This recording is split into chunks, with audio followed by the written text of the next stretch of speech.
Yo, what is good, everybody? Welcome to the Deadeye Podcast. It is episode 3, and tonight we are going to be talking about the game that just ensued between the Lakers and the Warriors. Game 2, the Warriors beating the Lakers by 27 points. Pretty much 30 ball in them. Before we hop right into it, make sure you guys subscribe, like, comment, and share this video for the algorithm. And to make sure it gets spread across more people's YouTube recommended, because we are dropping heat almost every single night, ladies and gentlemen. But now that we got that out of the way, let's get straight into it. Oh man, I have some stats for y'all. The Lakers did so bad tonight that Rui Hachimura, right, for the entire playoffs, has scored 107 points. The rest of the bench, the rest of the entirety of the Lakers bench, has scored a total of 108 points. That means Rui Hachimura has basically scored alone the same amount of points over the entire playoff series thus far as the rest of the Lakers bench. That is simply unacceptable. And the reason they lost so bad tonight as well is AD, he only had, AD only had 11 points. And he's usually around 50-60% from the field, right? Especially in the playoffs when he's healthy. And he's been doing that so far this playoffs. He was around 45% tonight. That can't happen. And it's crazy to say that about AD just because he's so dominant. But we expect elite level of efficiency from him every night as their primary big man, you know? How many minutes did he play? He only played 32 and a half minutes, but that was because the game was getting so out of hand in the fourth quarter that they just benched their starters. Same with the Warriors. So that makes sense. But LeBron only played 28 minutes, but he had an amazing game. 56% from the field. There's just one overriding stat that I mentioned last episode. The first episode, I think. About LeBron chucking up too many threes. He was 3 for 8. And he shot 8 threes in Game 1 against the Golden State Warriors. I think he was 1 of 8. And he obviously struggled against the Grizzlies the entire series. So he's struggled from 3 tremendously this entire playoff series, but it hasn't just been LeBron. But before I get into the rest of the teams, the efficiency, he did pretty well. He had 23 points. Snagged 7 rebounds, 3 assists, 1 steal, no turnovers. That's pretty impressive considering they had a relatively low-scoring night. You know what I mean? 100 points is not very high scoring in this modern NBA. You know what I mean? Golden State Warriors put up 127, almost 130. You know what I mean? So that's not a very high-scoring night for the Lakers, but yet LeBron put the team on his back. He was the only person who really produced, along with Rui Hachimura. Rui Hachimura, I got to give a huge shout out to. 8 of 14 from the field in only 22 minutes. He put up 21 points, 5 rebounds. He got a steal. And he only had 1 turnover. That's really impressive from Rui Hachimura. If we can get that efficiency from him and we get AD back in his rhythm and LeBron continues his elite production, because I consider that a really good night for Bron. Very, very efficient. He got 7 rebounds, man. Maybe he can get more assists, but he did pretty well. It wasn't Bron's fault tonight. He was a little lackluster on the defensive side. You could tell he was a little exhausted, as they played literally 2 days ago. So they only had 1 day's rest. But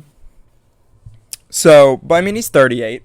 I'm just grateful that he's still in the league and we still get to watch him. You know what I mean? Especially in the playoffs. And him playing the amount of games he's playing at his age is unbelievable. So, and it's really, really impressive that he led the entire team in scoring. He had the same amount of rebounds as AD. He tied the entire team in rebounds. He pretty much led them in every major stat. You know what I mean? Except for assists. I have to say, D'Lo, even though he was only 42% from the field, he was able to get 8 assists.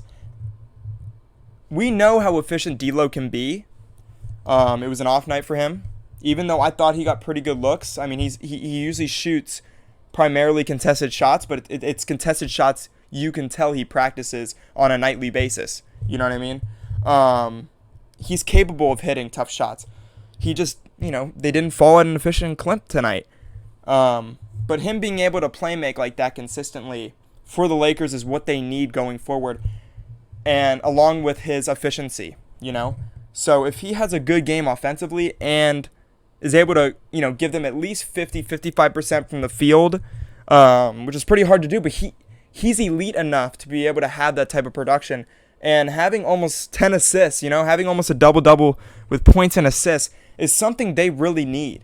They need big players like D'Lo, Austin Reeves, you know what I mean? Rui Hachimura's been doing amazing for them to step up in those big moments, you know what I mean? And obviously, most importantly, we need AD to produce. And 11 points is just extremely disappointing because he played by far the most minutes on the team. And by a pretty decent margin, I'm surprised. LeBron had the second most minutes. D'Lo had the third most minutes. But the fact that AD had, far and away the most minutes on the team, and he had one of the lowest scoring performances in their starting lineup, which is disappointing. And I also want to elaborate on Jared Vanderbilt because he only had 6 points, but he shot 2 for 7. He shot 50% from 3, 1 for 2. That's fine, right? That's amazing. We take that. But 29% from the field is not going to cut it. He needs to be more efficient for them. And I need to give a shout out before I really get into the Warriors. Actually, I'm going to hold that. I'm going to hold that for a second. I really want to talk about Draymond Green's performance because he did really, really well tonight. But I need to finish up the Lakers real quick. Their box score plus minus is unbelievably low. They are so far in the negatives, each and every player on the team, especially the guys who played big minutes. Jared Vanderbilt, -10. LeBron, -27. AD, -22. Austin Reeves, -22. D'Lo, -19. Rui, -17. Dennis Schroeder, -18. Wenyen Gabriel, -8. That's just unbelievably bad of a box score plus minus for every single major player on that team that's supposed to contribute at a high level, especially in the playoffs. So, and we all know how scary the Warriors are. They proved it. It's ironic that they did this well not at home, right? And the Lakers did well at the Warriors. That's what makes this series so interesting. It's so unpredictable what's going to happen. But at the same time, there's no excuse. There's no excuse for the Lakers. They're at home, they had the crowd on their side, all the major celebrities pulled up. I saw a clip of Stephen A. Smith meeting Bronny. That was pretty wholesome. That was pretty awesome to see. He's probably going to go up there and be like, oh, on First Take and be like, oh, Bronny, that's my guy. You know what I mean? We're so close, this and that. You know what I mean? But, man, that's wholesome. That's wholesome to see. But, the fact that they had this bad of a night, right? Let the Warriors 30 ball them. at home. First game at home this series. Their home opener against the Warriors this series is embarrassing. It is extremely embarrassing, you know? And AD coming off that historic performance in game 1 and having one of the worst performances this season he's had. There's no excuse. There's no excuse for it. He was healthy, you know, suffering no preliminary injuries that I know of. He took no threes, which is surprising. He usually chucks up a couple. So he wasn't that aggressive. And I'm going to get into how well Draymond guarded AD in a second. Because the Warriors were able to lock down AD and really apply pressure. And they made some key adjustments that I'm also going to get into in a second. But let me break down the overall stats for the Lakers. 42.6% from the field, right? The Warriors shot 50.5% from the field. This is what killed me when I saw this. The Lakers shot 29% from the three-point line collectively as a team. That is atrocious. You cannot afford to shoot below 30% collectively as a team. Because we all know the Warriors shoot threes at a high clip. They shot 50% from three tonight. 50% from three, 51% overall from the field. That is unacceptable from the Lakers, you know? They nearly doubled them in three-point percentage. That is unbelievably bad. You know what I mean? That's a horrible stat to throw on the Lakers, but it's reality, you know? They need to readjust. And like I said when I was analyzing Game 1 and breaking it down for y'all, they were a 2-point team. The Warriors are more of a 3-point team. As y'all can see, I mean, 50% from three collectively as a team. That is elite production from three. You know what I mean? And we all know that they're the best in the league at being able to make plays from that long range consistently. You know what I mean? And the Lakers, like I said, they need to press them. They need to be able to have their perimeter defenders hounding Curry and Thompson, because the Warriors are much smaller collectively as a team than the Lakers. The Lakers have some big guys, especially AD being able to contest anything at the rim. And what was even more interesting to me was Kevon Looney didn't start. Draymond started. Steph Curry started. Curry started.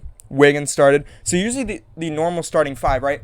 But they readjusted, put Draymond at the 5, right? He usually doesn't play the, we haven't really seen him play the 5 recently, not even that much in the playoffs in general. So, like I said before, saying that they have to make an adjustment for AD, they did just that. Steve Kerr went out there and made an adjustment, and boy, did it work.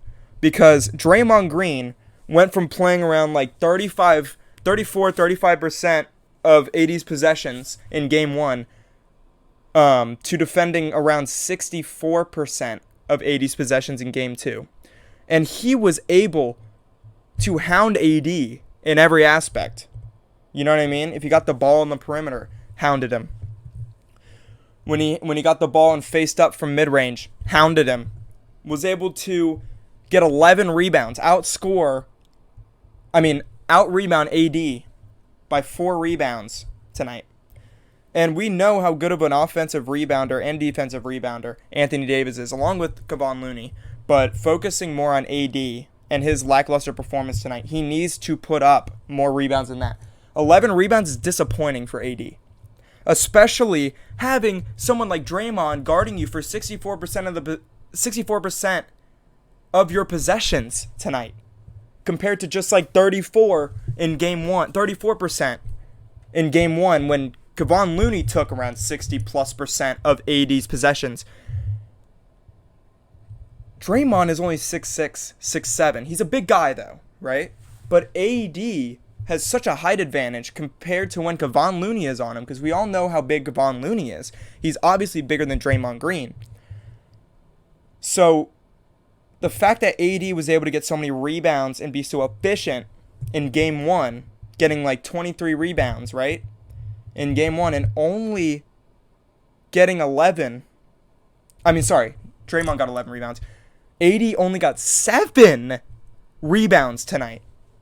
He didn't even get 10. He was 3 off from a double-double.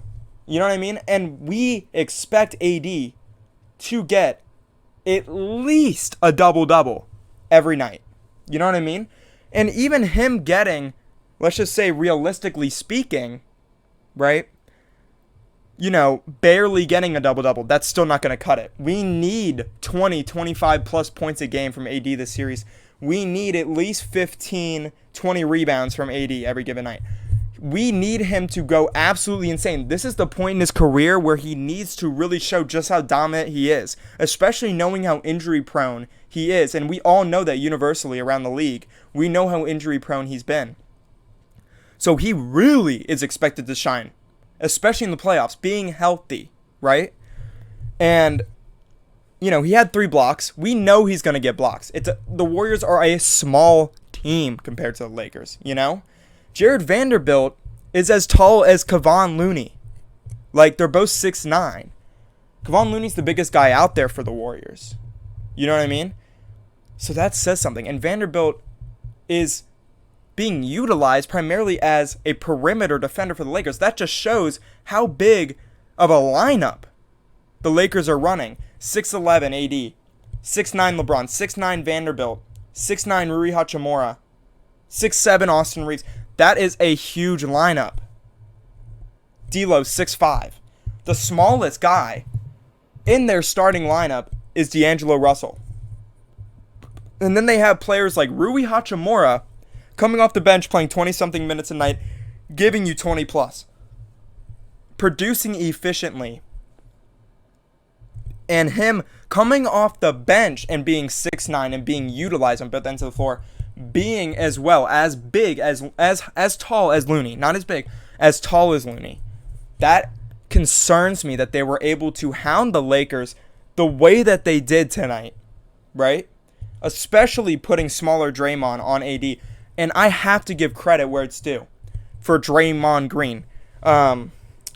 Enough about the Lakers, man. Let's get to the Warriors stats. They absolutely dominated tonight, obviously, but these stats are ridiculous. And the fact that Steve Kerr made that adjustment, because everyone knows what he did tonight leading into the game, making that adjustment, putting JaMychal Green in the starting lineup, right? Even though he only played 12 and a half minutes, this man, first time this entire playoffs, starting for the Warriors, right? That's risky against this elite top defensive Lakers team, right? First time being a starter for the Warriors this playoffs. He shot 67% from the field, 6 of 9, 15 points. That is unbelievable. He also got 2 assists, a rebound, right? Only 1 turnover. He shot 50% from 3 as well. 3 for 6. That is unbelievable. He picked up the slack for the Warriors. None of their players in their starting lineup slacked off the entire game. Everyone was efficient. Everybody. So, sorry, my computer keeps turning off. But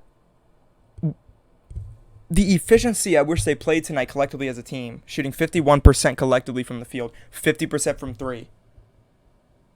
They're tearing it up.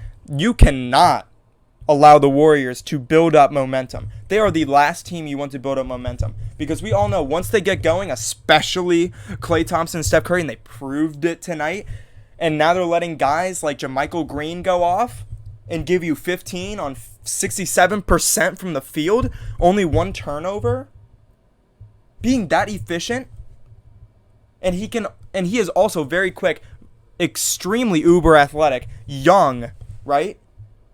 being able to guard on defense, multiple positions.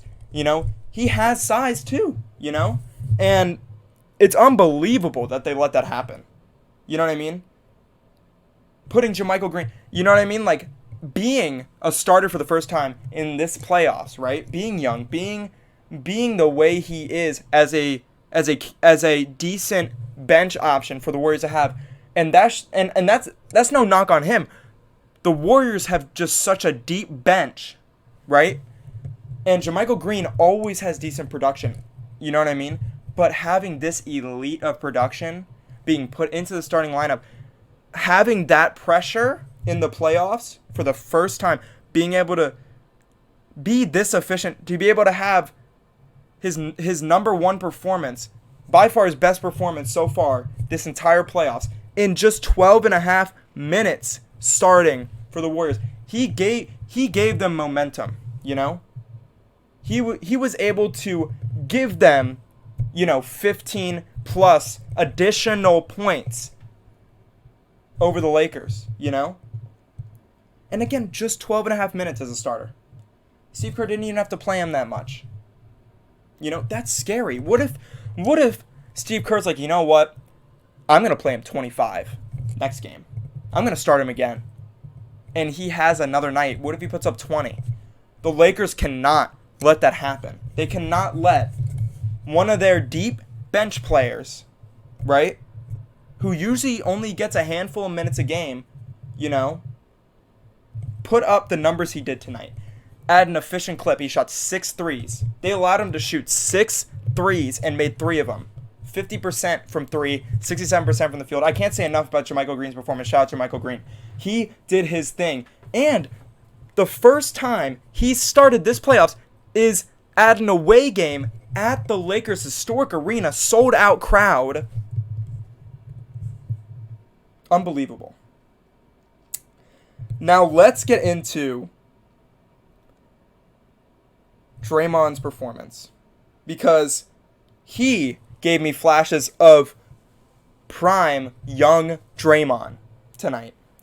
11 points, plus 15 plus minus. 2 turnovers, that's fine, right? He only had 3 fouls. We know he gets some of the most fouls in the league. You know what I mean? So 3 fouls, we will take that every given night for Draymond Green, right? And not only did he have 11 points, shooting 50% from the field, he also had 11 rebounds and 9 assists. He was 1 assist shy of a triple-double. That is exactly what the Warriors need from Draymond Green. And I said that in Game 1. I was like, they need Draymond to put up at least 10, 8, and 8, or 10, 7, and 8. They need him to put up a near triple-double for them to pull this series away from the Lakers. People don't realize, when I watched the game live, I realized just how scary when Draymond gets in a rhythm, offensively and defensively. He is one of the scariest players on the court, He was able to hold AD under 45% from the field, And the fact that AD only took 11 shots concerns me. He only made 5 shots tonight. And he only got to the free throw line once. Only got 1 free throw attempt. He made it. But that's scary. He usually gets to the free throw line a lot. And it's a very efficient way for him to get buckets because he's a really elite free throw shooter for a big man. We know that. He shoots free throws at a very high clip. And the fact that he only limited AD to 11 shots. Let me put this into perspective. Austin Reeves shot 11 shots tonight. And AD had played over 8 more minutes than Austin Reeves tonight. That's unacceptable. And Austin Reeves was 3 of 11 from the field. He only shot 27.3% from the field, 20% from 3, 1 for 5 from 3. So not only was it AD, not only was it Jared Vanderbilt Jared Vanderbilt shot 29% from the field. It was also AD. And,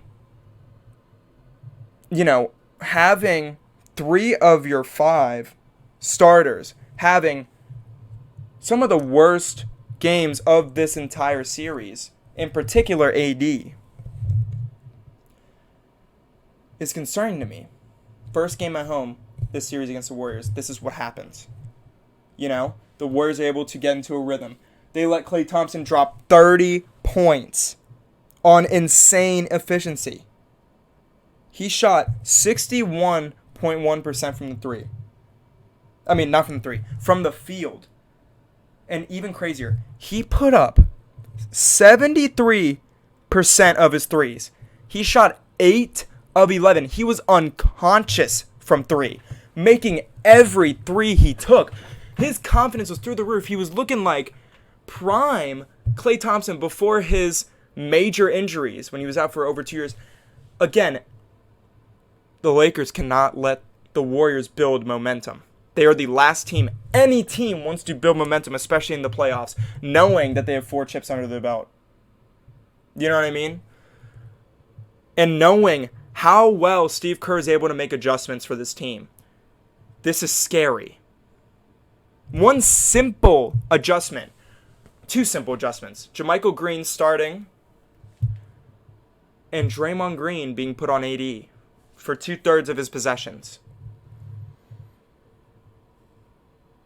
And Draymond being able to hold his own against AD, having 4 more rebounds, holding AD to only 7 rebounds, holding AD to 45% from the field, holding AD to just 11 shots, and only committing 3 fouls, knowing how foul prone he is, right? And him being able to shoot 50% from the field, 11 points, getting 9 rebounds, 9 assists, 11 rebounds, almost having a triple-double. The Lakers being able to allow every single starter, except Andrew Wiggins. We'll get to Andrew Wiggins in a second. I still think he had an amazing game. But he didn't shoot too well from the field. But his aggression was still there, which I love. And he was also 2 of 4 from 3, 50% from 3. Even though he was 38% from the field, 3 of 8. That's fine. That's fine. Because everyone else stepped up for the Warriors. That's fine. If anything, this was the night Wiggins had an off night, right? And again, shout out JaMychal Green, 67% from the field, 50% from 3. Like I said, I cannot talk enough about this guy. Steve Kerr might play him 20-plus minutes next game, and I don't blame him.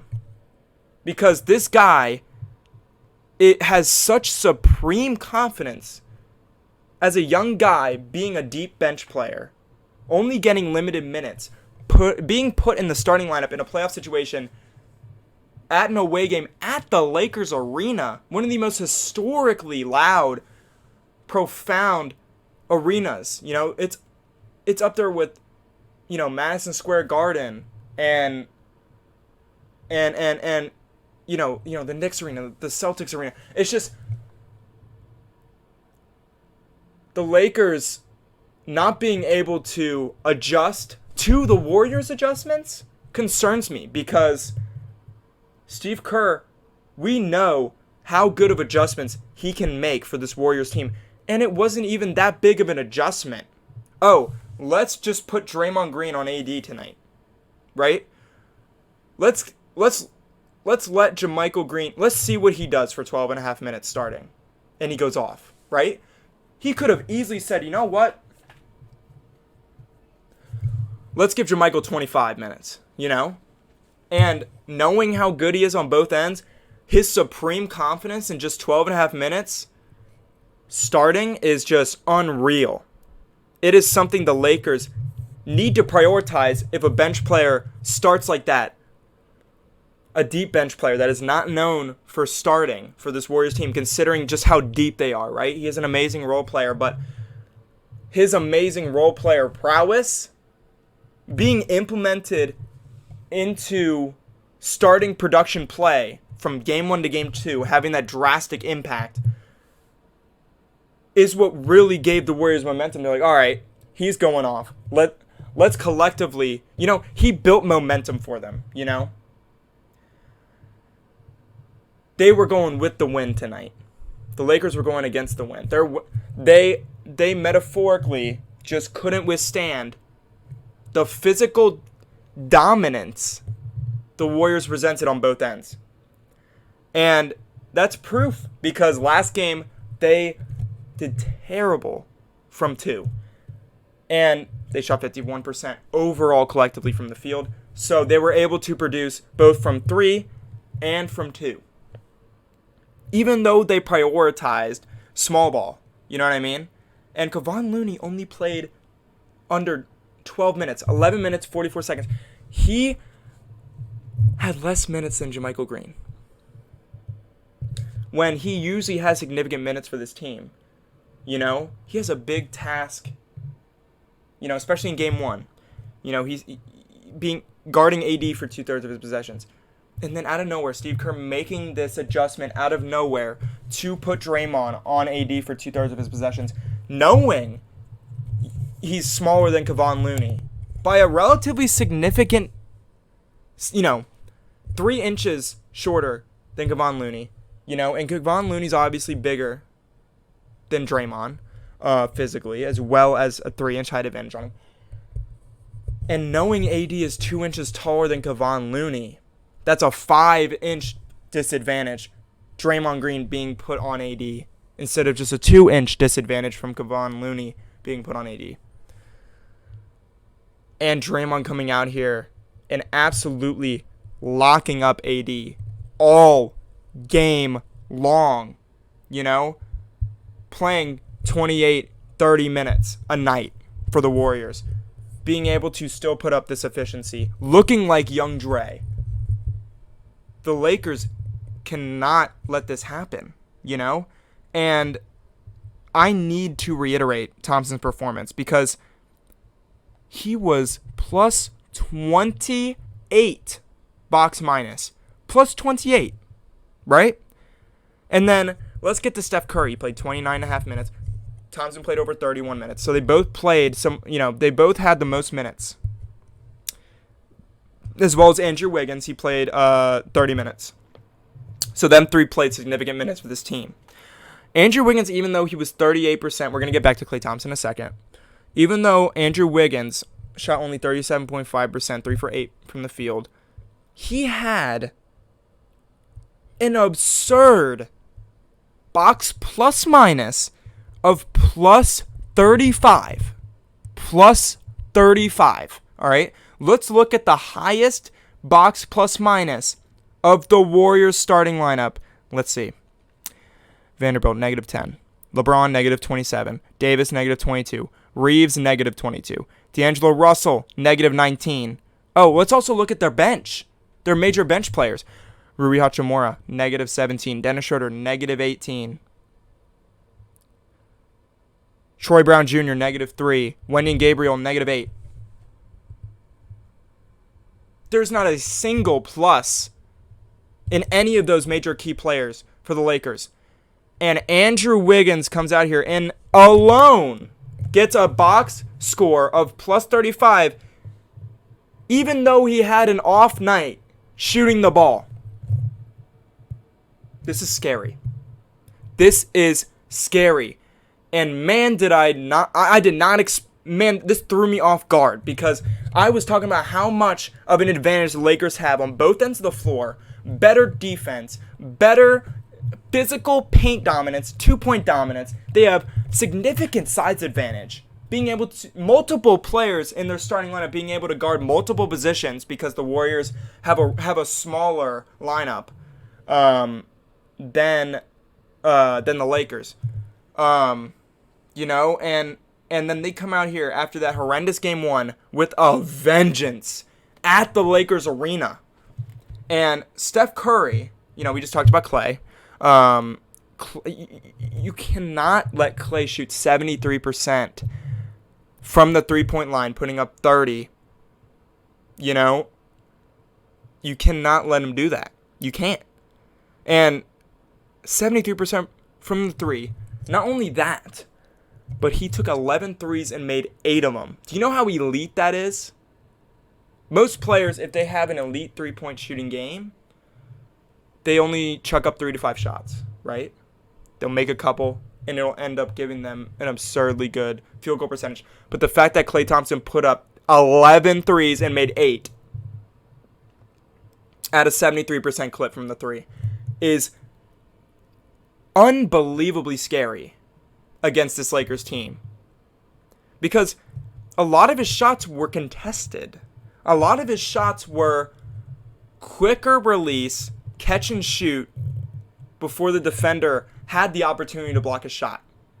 You know, they were all up in his face, but he shot, same with Curry. Curry shot 58.3% from the field, 60% from 3. 7 of 12 from the field, 3 of 5 from 3. He didn't even shoot that many threes. He didn't need to. Because Klay Thompson was just that great tonight for the Golden State Warriors.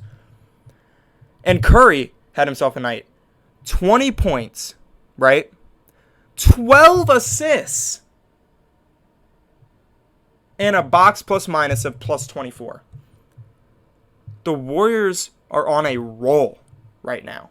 And I know it's only their first game of being on a roll this series, but it's only been 2 games. The Lakers had their roll going in game 1, and they only won by a few points, right? It was still a very close game. They let the Warriors have a 27-5 run. And part of that run, they were 11-0. 11 points to the Lakers 0 for a decent chunk of the fourth. And them having collectively, for the rest of that chunk, right? Or 11-0 was for part of that 27-5 run, right? So expanding those minutes, you think that it's going to equal out, and the Lakers are going to at least put some points on the board. But 27-5 run, and part of that stretch was them scoring 11 straight in the fourth. The Lakers are in a horrible position right now because they had such an amazing game in game 1, but they still barely edged it out and only put up, some of the fewest points in a fourth quarter I've seen from the Lakers this season. Or rather, this playoffs, right? Because I'm sure out of the 82 games this regular season, they've had way worse. But in the playoffs, you cannot afford to do that. You cannot afford, when you have that good of a game, those first 3 quarters, to have that bad of a fourth quarter and allow the Warriors to almost beat them, even though they had a horrible game in game 1. This is scary. This is unbelievably scary. And even crazier is Jordan Poole is still on a tear. 50% from the field. He had 4 rebounds, 3 assists, box plus minus of plus 8. Right? He was in foul trouble, but he only had 1 turnover and he only played around 15.5 minutes. He did not need to shoot the ball that much because players like JaMychal Green, Klay Thompson, Draymond, Klay Thompson primarily putting up that 30-point night on insane efficiency, especially from 3. And so Jordan Poole didn't need to put up that many shots. And Steve Kerr was like, you know what? I don't need to play him that many minutes. I don't need to. Same for Kevon Looney. He didn't even play 12 minutes. He played a little over 11 and a half minutes tonight for the Warriors, This is scary. The Lakers need to make some serious adjustments going into game 3. And the Warriors have full advantage being able to do this at the Lakers home court. Being able to put on a show right in front of a sold-out Lakers crowd at one of the most historic arenas, especially in the playoffs, right? Knowing the pressure you naturally have as a Laker to perform when you make the playoffs. The Lakers have done that so far, but the Warriors are the scariest team to build momentum again. You know what I mean? You cannot let them build momentum. It is the scariest thing for you to do against the Warriors. And the Lakers let that happen tonight. At home. You know how much confidence the Warriors are going to have in Game 3. Having the adjustments work tonight. Being able to just be like, you know what? We don't have to make many adjustments for next game. We beat them by 30 with these adjustments. You know? They get to go in the next game so confident. You know?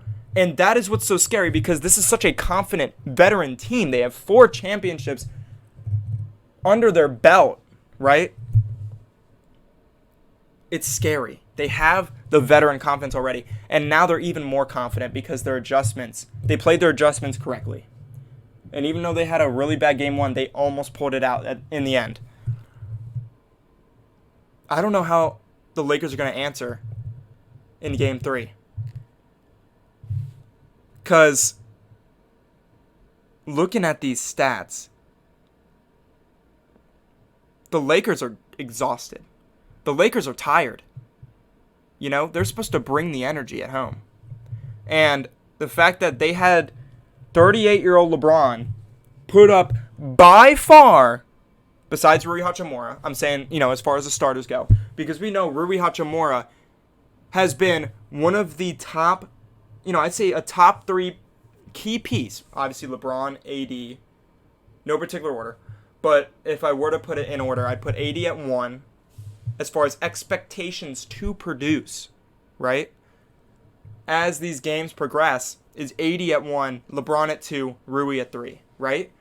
And tonight, it was LeBron at 1, Rui at 2. I don't even think AD cracked top 3 tonight.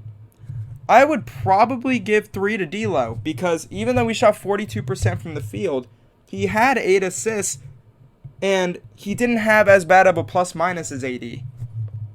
So, you know, and he only had 1 turnover. AD had 4 turnovers tonight. 4 turnovers tonight. That is the most in the entire Lakers roster. By far.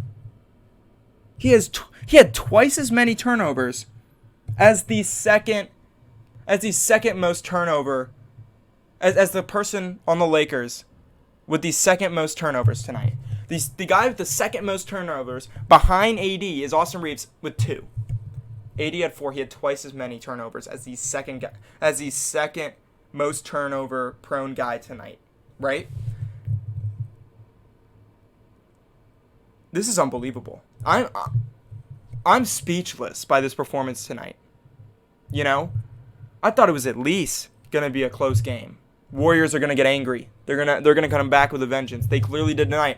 But I thought the Lakers were gonna bring the energy, going back home, being like, you know what? We barely edged out game 1, able to secure the win barely. We had a bad game. Let's be motivated. Or no. We had an amazing game in game 1, not a terrible game. The Warriors had a terrible game in game 1.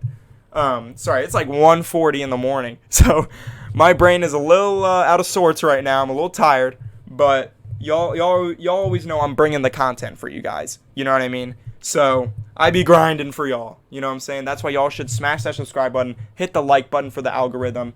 You know what I'm saying? Turn on the notifications. I forgot to say that in the beginning of the video.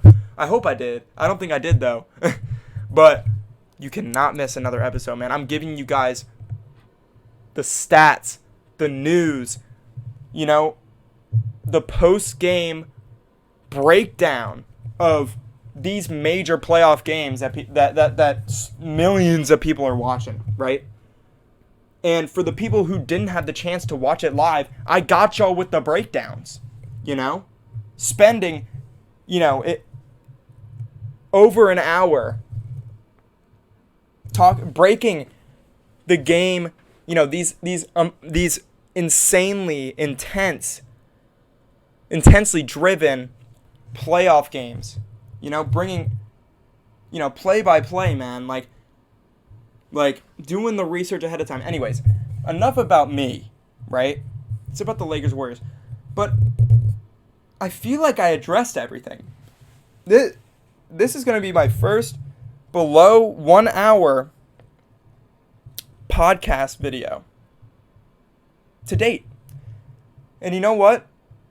It makes sense because it was clear as day what the Lakers did wrong. It was clear as day what the Warriors did right.